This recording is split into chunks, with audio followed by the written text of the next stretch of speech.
Good morning. Crack from the chair today because I went to the canal and my phone was dead.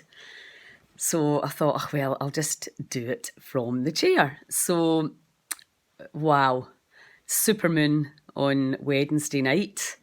I don't know whether that's what was going on with me, but I have had one awful week. Just it's been quite interesting, obviously, as any suffering is when you stop to look at it, because you know you're actually doing it all to yourself.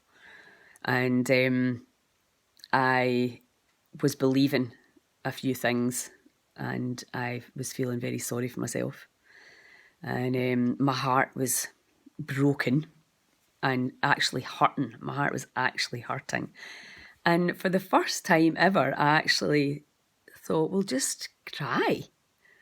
You know, it's interesting because I realised that what I normally do is get angry, get reactive, and try and make it logical.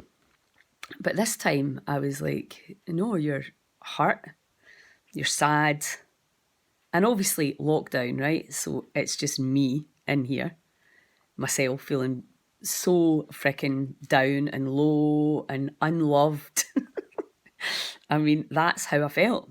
Just devastated that and now this is somebody who has got 12 letting go tools, a big family, but particularly my friend network. I've got amazing friends that, will absolutely be here if I ask them to be here.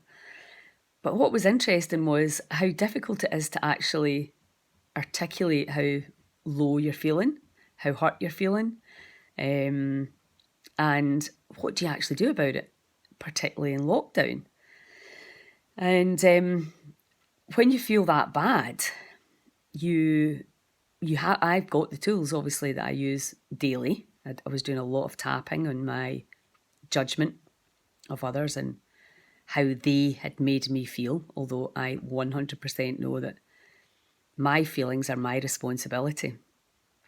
But the point of this video is that with all the tools that I have, and with all the friends that I have, I was still in a very, very dark place. And my beautiful wee neighbour, Mary McNeil, she actually said to me, "How are you?" I said, "I'm fine." And she went, "Are you really?" She knew perfectly well I wasn't fine, but I just lied, right? Because that's what we do. Anyway, last night I was like, I was in that place of, I knew there was options for me, what I could do to make myself feel better and get myself out of my self-pity party. But I also couldn't be bothered. I thought I'll rather lie in my misery.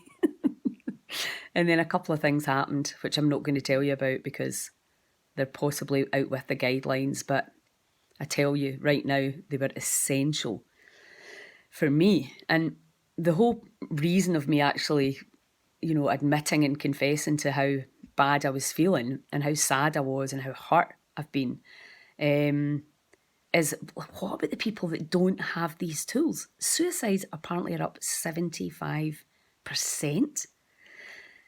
I'm not saying I was suicidal because clearly I wasn't. I was like, will I stay in and feel sorry for myself, or will I go and find people to help me feel better? And but I had that little bit of insight, and I thought, no, you're all right. You're still thinking about the other option. But what about people that just don't have that? This lockdown is brutal. Like, I've just lost my mum, lost another close friend yesterday. I'm now completely on my own, and this is not about feeling sorry for me, because I'm perfectly capable of looking after myself. But that's what it was like. That's how I felt. I was so, so low and so sad, crying. I'm not a crier. Crying and the pain in my heart and feeling completely unloved and, nobody loves me. I think I'll go and eat worms. All of that. So what is it like for people that scares me, and that concerns me more than the coronavirus is, what are we doing to each other where you can't actually get a hug. You can't just wander around and kid on you're fine and then hopefully somebody will cheer you up. You actually, right now, have to actually ask for help. And that is obviously, people just aren't going to do that sometimes because they're far, far too fragile and delicate. And anyway, then I watched the documentary. It's called Cracked Up with Daryl Hammond. And oh my God, you have to watch it. It is just unbelievable. He became a very, very dysfunctional adult because of a very traumatic childhood, and how you can unravel that. He had a brilliant psychiatrist that he ended up meeting, and who said, you're not bipolar, you're not schizophrenic, you're not this, you've just had a lot of trauma in the past. It's not been dealt with and we'll deal with it. And it gave me hope again. I mean, it's super sad to watch, and I thought to myself, why are you watching something that's going to make you sadder?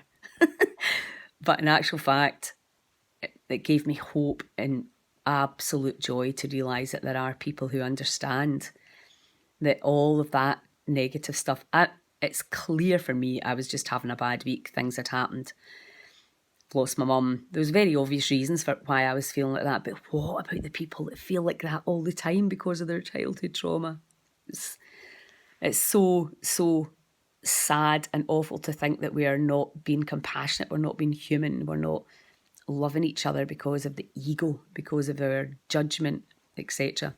So anyway, that's the crack from the chair today. Reach out to somebody. Show love. As Carlin sent me that story yesterday, shower the people you love with love, but shower the people that you don't even know with love as well. Check in on your neighbour. Ask how people are. Really listen in. Are they okay? Or are they just saying they're okay when they're not? I don't know how much longer this is going to go on, but I know that